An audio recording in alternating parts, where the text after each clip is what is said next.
What's going on, guys? Welcome back to the channel. It's your boy Sly Jordy and welcome back to F1 25 Driver Career Mode for the first episode of Season 2. And if you missed the pre-season episode, here's a little bit of a recap. We have officially completed our move to Aston Martin and a bunch of driver moves have occurred, including Max Verstappen going to Ferrari, replacing a outgoing, perhaps retired, Lewis Hamilton. Now, I don't think he's retired. He's still on the driver ratings comparison list, but as you can see, he has no team. He's just gone. No other team took him, and Verstappen's at Ferrari because I think he saw the writing on the wall for the new regulations that we've got this season. This is the Red Bull lineup: Sonoda and Colapinto, and VCARB have Stroll and Hadjar. They are really close, those two teams, and according to the R&D tree, this is our lineup for this season. So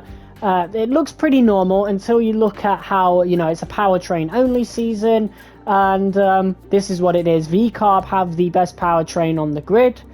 We were at VCARB for season 1 and powertrain was a bit of a focus for us, especially with the final few upgrades I did put in. So it's no surprise that VCARB are right at the top there, but Red Bull right at the bottom, and that's probably why Verstappen moved to Ferrari. I think he saw the Red Bull Ford engine and decided that Ferrari was a better bet. As for us, we don't seem to be all that good, but we have some upgrades coming in that should catch up to VCARB just a little bit. I don't know, we'll see. In terms of everywhere else, I'm not sure whether we are a good car or not, according to the progress history, we're actually the just dead in the midfield. One of the lowest teams, actually. So that's not a good sign, but of course that's before any initial upgrades have come in. Of course, the 2026 car isn't quite ready just yet. In terms of us, if we go to customization, here is the helmet reveal for this season. Definitely Aston Martin themed. I realize that purple for the first time is out of the window. It will return in possibly our second season at Aston Martin, because that is the initial plan. We've signed a contract for 2 seasons, but to finish off this recap, this is the calendar for this season. I've moved down to 16 races, as will be for the foreseeable future, because I can't be doing these really long seasons anymore. It was rough. It was absolutely rough. So we're starting in Bahrain, as I think every season should. It's a perfect track. Then we're going to go to Jeddah. Imola's going to be our Italian Grand Prix. Monaco stays on the grid because I want to do some redemption against the AI. After last season was just way too easy, so we're going to do that at 110 difficulty. Then we've got Spain, Austria, Silverstone. Need a bit of redemption for that because that was our worst race last season, but that'll be the last time that appears on the calendar because it's getting replaced by Silverstone Reverse, which is also on the calendar for this season. Spa is of course there. Zandvoort Reverse makes its debut. Baku is there. Singapore, Brazil, Vegas, Qatar. I would have removed Qatar, but that stays because, that's kind of the opposite of Monaco. I think that needs a lower difficulty to have a consistent feeling against the AI when compared to the other races. And because I don't want Qatar to be the last race of the season, that means Abu Dhabi stays as well. But in Season 3, don't be surprised if Vegas ends off the season from that point, probably onwards. But without further ado, it's actually time to advance. We're going to receive some of our weekly resources, which means we're of course going to want to make the other powertrain upgrade that we have. Of course, I want to get as much into the car as possible to get into Bahrain, and then we'll just see how we are. Alonso's already started it, so that's good. We can't make any upgrades elsewhere. I think it's honestly just going to be the supplier upgrades perhaps that we get. That only happens with durability though. Everything else is going to be kind of default. But from what I've heard of what I've seen of the 2026 regulations, they're going to be too quick on the straights and too slow in the corners. So I felt like doing powertrain is going to give us a ton of understeer. Through without any issue, so they'll be on the car ready for the next race weekend. That's good. Andy Cowell expects us to be somewhere around the middle of the field. Over the course of the season, he wants us to start challenging the front runners. I'm hoping we get upgrades that are good enough to actually just push further than that and perhaps challenge for the championship. I don't know where we could end up, with that, with that resolution in mind, but yeah, there we go. All the upgrades have been complete, and so we are now going to move forward into Bahrain. So there's no driver grid reveal anymore. I've just noticed there was nothing there that time, so that's very strange. I wonder why that wasn't there.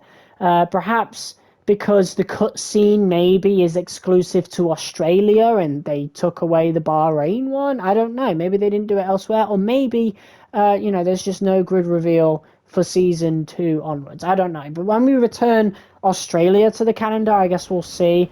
But look at this. New digs. Who dis? Welcome to the Aston Martin data center. Definitely very different from the blue that I'm used to. Looking at our messages now, all the developments have been completed going into this season. Now we're going to look at progress history and see where we are. We've moved up ahead of VCarb with those powertrain upgrades, but I think in terms of everybody else, it's going to come down to what the default upgrades were. Now, Mercedes, they were a horrible car last season, and I think will be close enough to Williams to not really have an issue. If you zoom into the grid, into the progress lines there, I think we're just behind Williams, perhaps. I think we started just ahead of them, if you can see that. So we're pretty close to Williams, Mercedes, Red Bull and Ferrari. McLaren are quite far up ahead, so they might be difficult to catch. But obviously we did a good job against McLaren in a lot of races last season, so if push comes to shove, it might come down to consistency of who wins the championship. Of course, the grid, once again, is very close. And as you know, if you've been playing the career mode for the last few seasons, the grid is actually a lot closer because it's just zoomed in. So we're all around 700. Some teams are below 600. They still haven't made some upgrades, of course. But a lot of the teams have moved down to 600, and I think that's 670 at most. That's where McLaren would be. So, yeah, the grid is awfully close compared to here in Season 1, of course. McLaren was quite far ahead a lot of the time. But even then, Verstappen still ended up winning the championship quite far. Norris had a late charge towards the end of the season, but by the time Norris started having that late charge, Verstappen had already basically clinched the championship after those 4 wins in a row. So, it got a bit shaky there. If Verstappen kept having results like the P8 in Mexico and the P12 in Vegas, perhaps Norris might have standed a chance. I don't know. But, like I said last episode, like Rosberg in 2015 going into 2016, perhaps that was a sign of things to come, and maybe we'll see Lando Norris be the champion for Season 2. But of course, Oscar Piastri finally got his driver rating boost as well, so he's going to be battling fiercely. Verstappen in the Ferrari might be a force to be reckoned with. Who knows? We'll see. But without further ado, it's time to get into qualifying for the Bahrain Grand Prix, the very first qualifying of the 2026 season. Let's do this.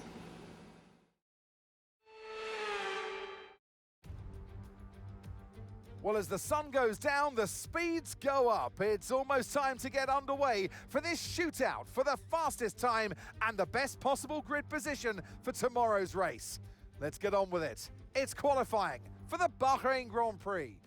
And it is the very first qualifying of the new 2026 season, our first ever outing as an Aston Martin driver. And to be honest, the car, obviously since it's powertrain only, definitely feels a lot more understeery. It won't be too much of an issue around this particular track, but I can imagine on tracks like Baku, if F123 was anything to go by, we don't want to be having a lot of understeer. So, I mean, we've got Jeddah next as well, so Jeddah might be absolutely a lot more difficult, but that is episode 27. This is now episode 26 for the Bahrain Grand Prix. One of my favourite tracks, one of my strongest tracks, and to be honest, a lot of people's strongest tracks. It is a pretty easy track to drive on compared to a lot of the tracks on the calendar, but that doesn't mean that it will be easy for me in this particular race. Of course, since it is easy for me, it is also easy for a lot of the other drivers, even though they are also getting used to their new cars. Of course, Red Bull with an entirely new lineup. Max Verstappen, a marquee name, of course, in Ferrari. Lewis Hamilton out of the Formula One sport altogether. He's not retired, though. He is still a free agent, so we could see the return of Lewis Hamilton at some point. Perhaps if somebody retires this season, we shall see. You know, there is the scenario that maybe Alonso retires and then we partner up with Hamilton at Aston Martin. That would be really, really interesting, but we'll have to see. Of course, as we now come around the final corner for our very first qualifying lap around the track. Of course, Bahrain always feels good, so I can't really tell if we have a good lap compared to everybody else. It's not a good start. 6/10 off of the Ferrari of Leclerc, and Hadjar a really good first lap in the V-carb there, so that's very interesting. We haven't had a really bad lap. Alonso has out-qualified us for now. He had a bit of a later lap, so maybe track evolution came into play. Interestingly enough, the Red Bulls are pretty low down. Lando Norris has just done his final lap, and he is in P14, so maybe he got held up, maybe he just had a bad lap. I don't know. I don't know how the competition really is around here. We know what the best car is on paper. It is McLaren, of course. You know, everybody else has their default upgrades besides powertrain. Powertrain is the only thing that can be improved. Everything else has been reset to their defaults from the beginning of F1 25. So McLaren easily the best, but you know, that doesn't mean on a track like Bahrain that they would be the best. Of course, you know, there's a lot of straights, of course, so we've got to keep an eye on teams like Ferrari, who do have really good powertrains, you know, Haas and Sauber as well. Max Verstappen, speaking of that, 1.282, I think that was. He takes pole position, but who knows what will happen. We are nearly 6/10 up in our original lap, losing a lot of time down the hill because I'm not spending any ERS in that section. I spent more ERS in areas that I felt we needed it. So we end up over about 5.5 tenths, and that is P7, unfortunately. So the more things change, the more they stay the same. We pretty much get around our average position as we did in the V-carb. Perhaps we would have had a better result in the V-carb, judging from how much powertrain upgrades we put in there. Oliver Behrman in the house with that powerful Ferrari engine up in P9. Lando Norris, the surprise, in P14, but it is Max Verstappen on pole position for Sunday. Months of rumour and speculation all come to an end today as we return to racing for the opening event of what promises to be an enthralling season. Welcome along then to round one of this year's Formula One World Championship. We'll be racing around 3.36 miles of the magnificent Bahrain International Circuit today. Keep an eye out for drivers locking the front left down into the tricky braking zone of turn 10.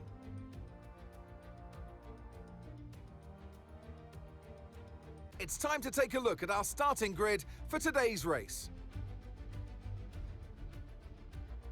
Max Verstappen put in a fantastic lap yesterday, and he'll start from pole position. And Oscar Piastri completes the front row. Considering the rest of the grid, we have Leclerc, Russell, Fernando Alonso, and Gasly. The rookie, Antonelli, Behrman, and Isaac Hadjar. Colapinto, Stroll, Yuki Tsunoda, and Norris. Albon, Ocon, Carlos Sainz, and Nico Hülkenberg. Doohan and Gabriel Bortoleto rounds off the grid. Which of these talented drivers will come out on top today? And alongside me today, former Formula One driver and former world champion too. See, told you I'll give you a big intro. Anthony Davidson, hello. As much as I like testing, and I do love testing, and I've really enjoyed the build-up here and all the speculation, I really want to see some action. And finally today, we get some proper action on the track. You're going to definitely see action, Crofty. Everyone's G'd up for this one. They've done the testing, like you say. The drivers will be revving inside, heart rates going, trying to burst out their chest at this moment. With that anticipation, who's got the speed? We're going to learn now, once and for all. Okay, let's see if we can keep this momentum up. Let's get another points finish. Well, here we are at the strategy screen, and it looks like we're going to go for a two-stopper, starting on the softs, onto the mediums, and finishing up on the hards. We'll be starting in P7. The cars all around us, pretty strange. If you think about last season, of course, Gasly, we didn't see all that often throughout the season. Antonelli, we definitely didn't, and Behrman as well. Behrman having a really good start to qualifying this season. We'll just see if that Haas car can give him his very first points. Well, not really his very first points, because he did. I guess his 2024 points would be canon, but in our universe. But he still is yet to get his first points in the Haas, I'm pretty sure. So it'll be really interesting to see what he can do from P9. I'm interested to see what Antonelli can do in the Mercedes, kicking off his second season as we now line up on the grid behind our teammates. So that is definitely unfamiliar territory. I don't think we ever got out-qualified by Hadjar. I think maybe once in one of the sprint races, but that's pretty much it. So what a strange start. It's definitely completely new as we go to 5 red lights to kick off the 2026 season. Lights out and we're underway. Max Verstappen leads us away in the Ferrari. It's a really good start from us. It's a poor start from Russell and Alonso, and we've got a massive gap in front of us, and Leclerc sees us a bit too late, so he has to give us some space, has to give us some room, and we're past him as Verstappen and Piastri do battle. A bollard getting knocked out of the way, but the story is we have jumped from P7 to P3, taking advantage of what was a pretty free overtaking opportunity on the 3 cars ahead of us.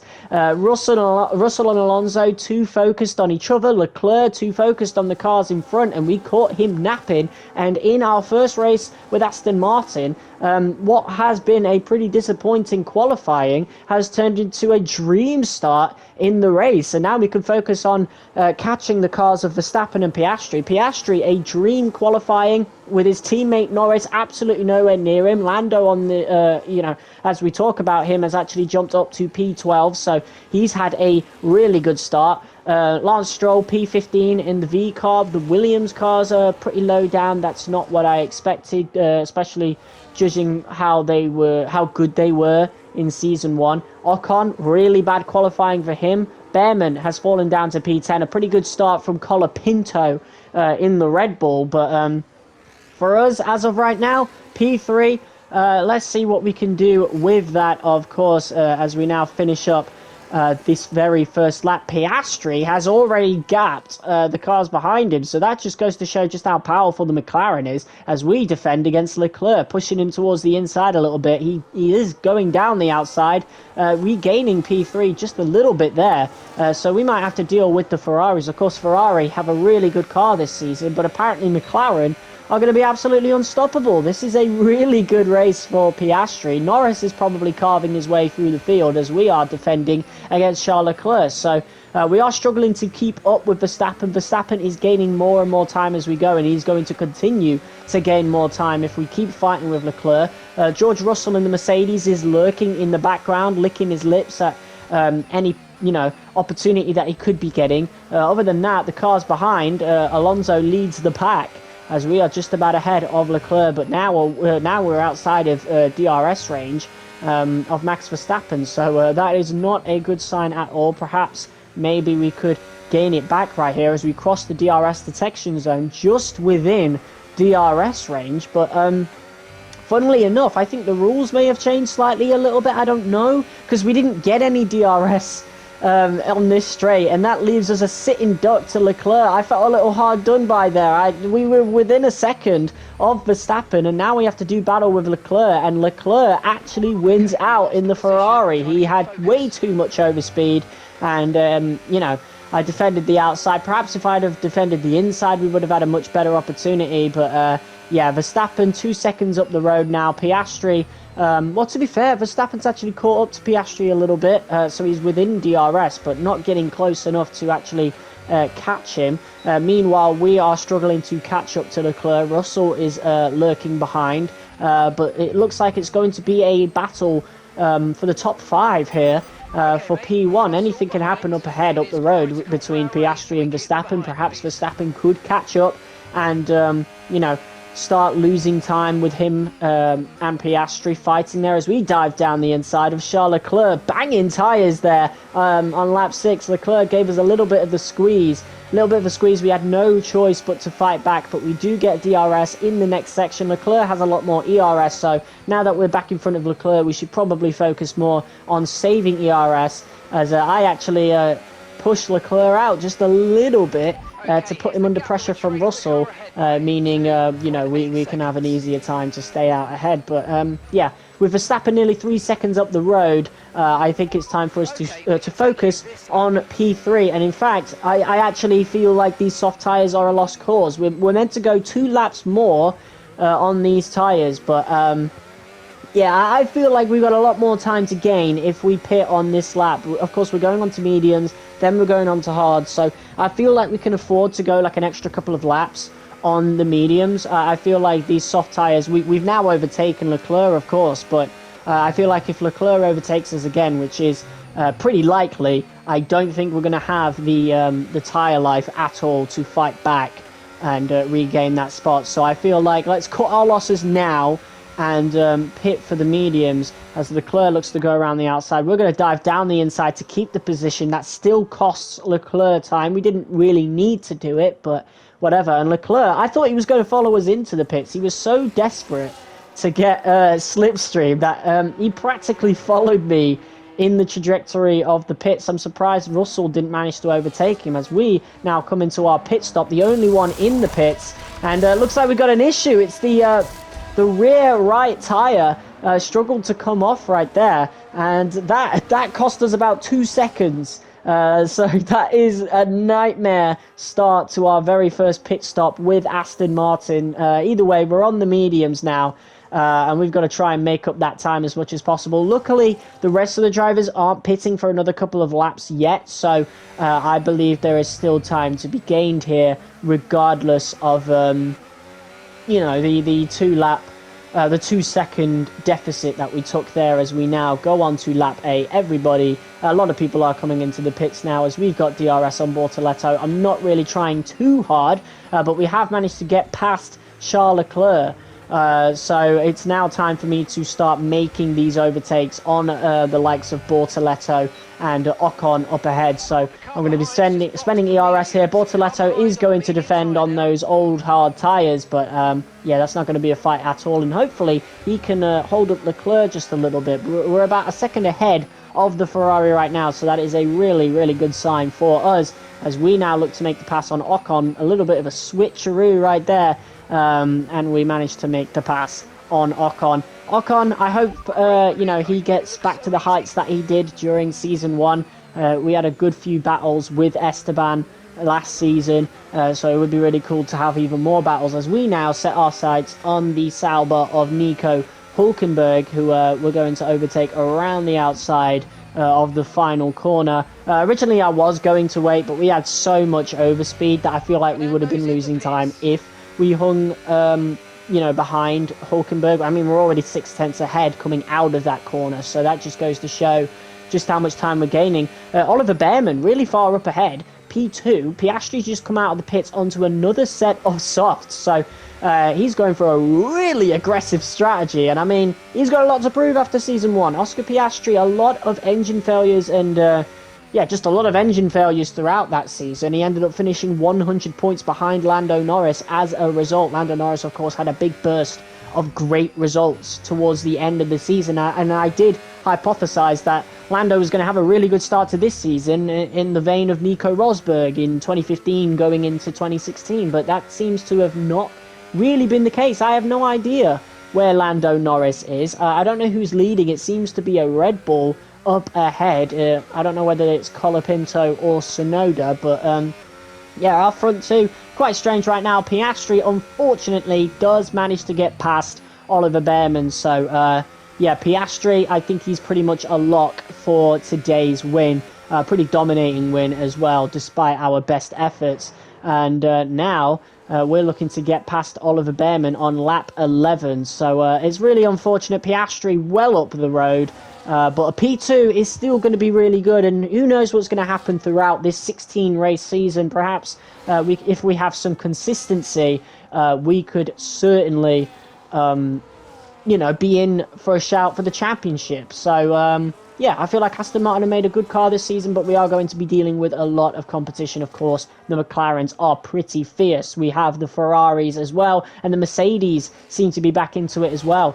And look at this, lap 13 now. We're actually dealing with Leclerc again. So Leclerc managed to come through the field. Of course, he is on 2-lap fresher tyres. So look at this now, side by side. We have DRS, but this just goes to show how much exit speed and acceleration Leclerc has. A mix of the AI acceleration, but also the tyre wear that we are sustaining. Leclerc just gets a better launch, and we only just manage to stay ahead, even with DRS. So there was no slipstream needed for Leclerc. We're going to be in a lot of trouble, but I do manage to keep him behind all the way up until lap 17, and Piastri is still leading as we now come down the hill. Leclerc looking to make the pass for P2. He does, but we're going to dive down the inside, side by side here, and we're back in front. Piastri into the pits now. He's on the hard tyres. That is going to be till the end of the race. He has pretty much just locked this race down as we come into the pits with Leclerc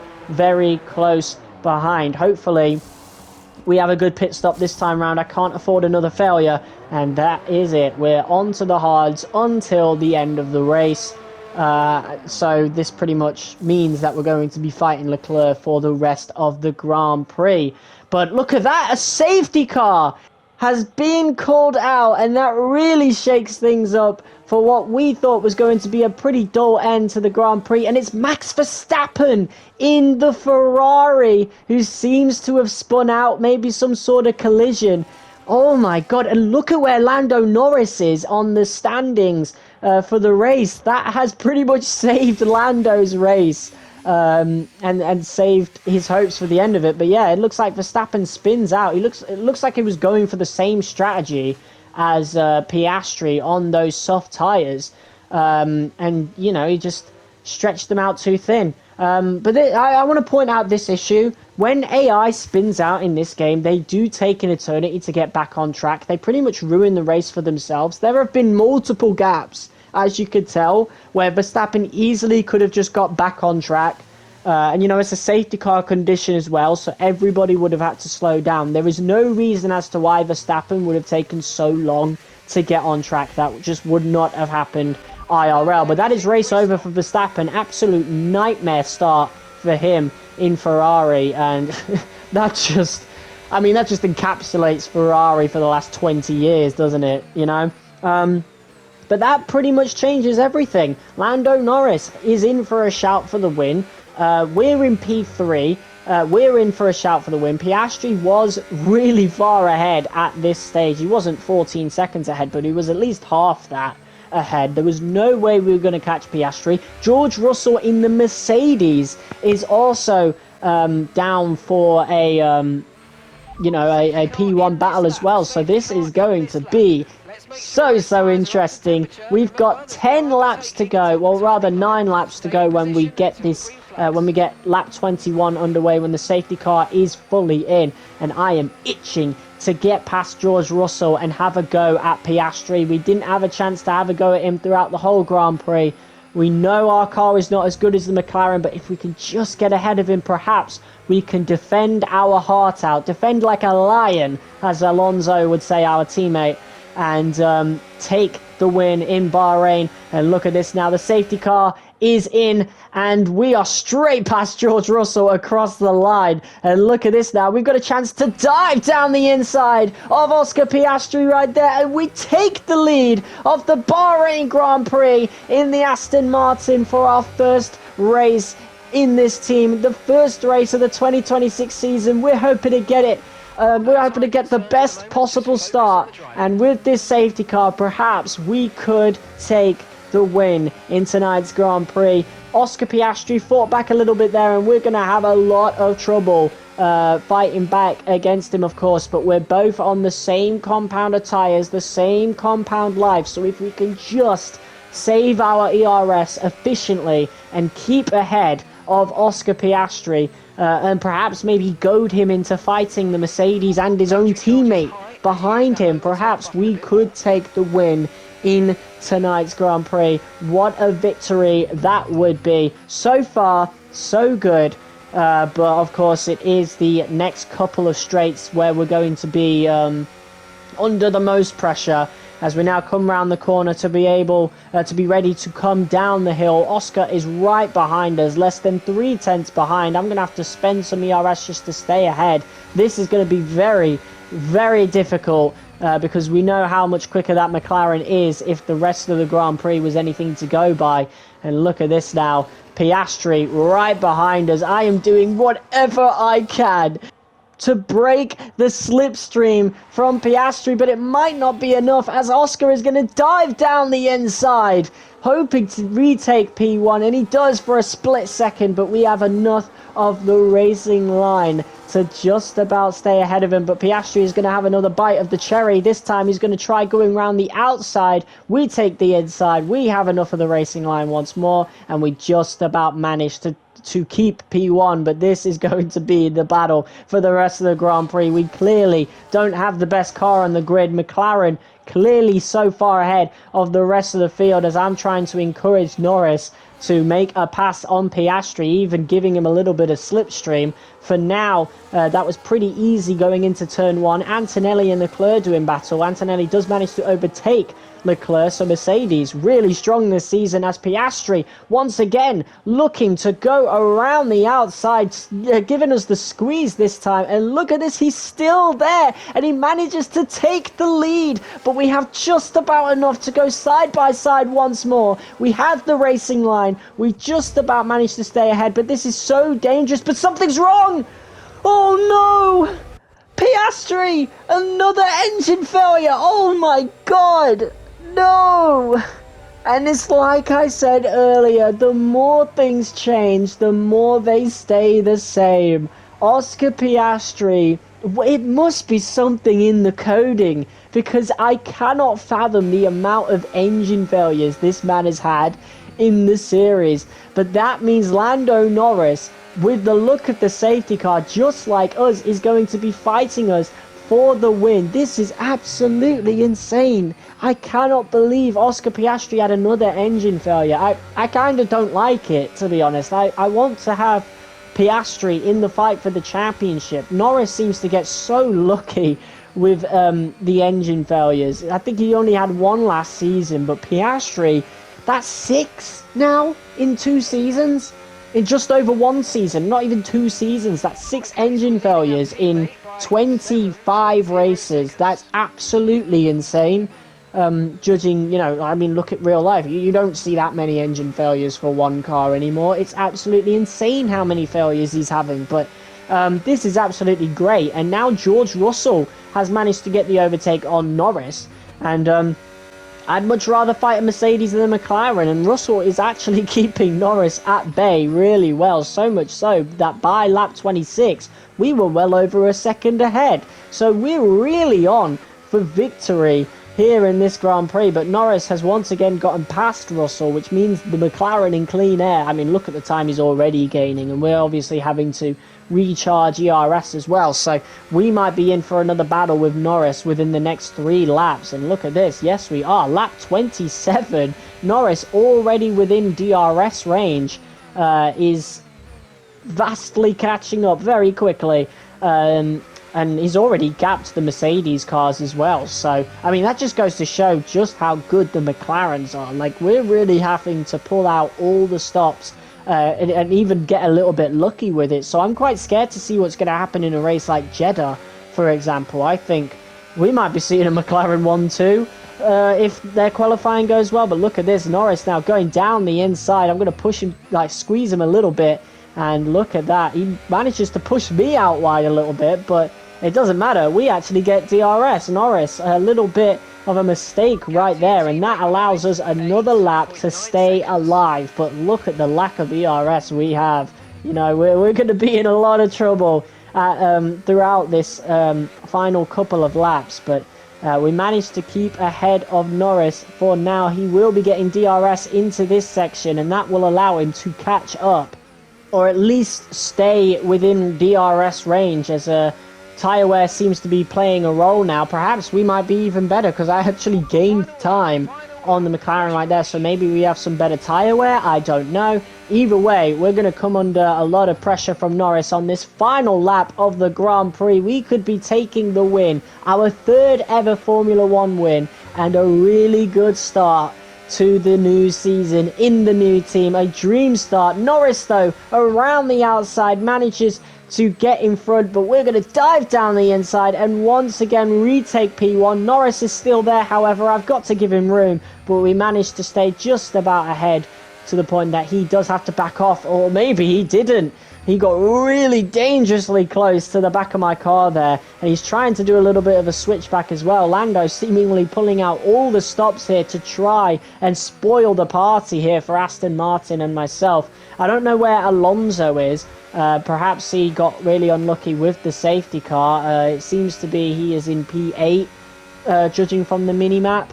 So it's not very good for Fernando, but we know this car is good, so we might be getting a lot of top 5 finishes with Alonso. At least I hope so, fingers crossed, as we now come around the final corner before the big downward hill. And this is going to be where Norris is going to have his best opportunity to make an overtake as late as possible as this, nearly side by side, but we had just about enough left in the tank, going side by side, celebrating here as we cross the line to take our very first win in Aston Martin colours and the first win of the 2026 Formula 1 season. What a win. A little bit of safety car luck and engine failure luck on the side of Piastri, but all wins are wins. Awesome. That's a fantastic team effort then to secure victory here in the desert. Well, you're always unsure of the competition and what your opponents have been able to do in the off-season, Crofty, but they've come here today, they've delivered the performance that you dream about, and wow, did they make that car sing today. Really impressive stuff. The Aston Martin team will be very happy with today's performance.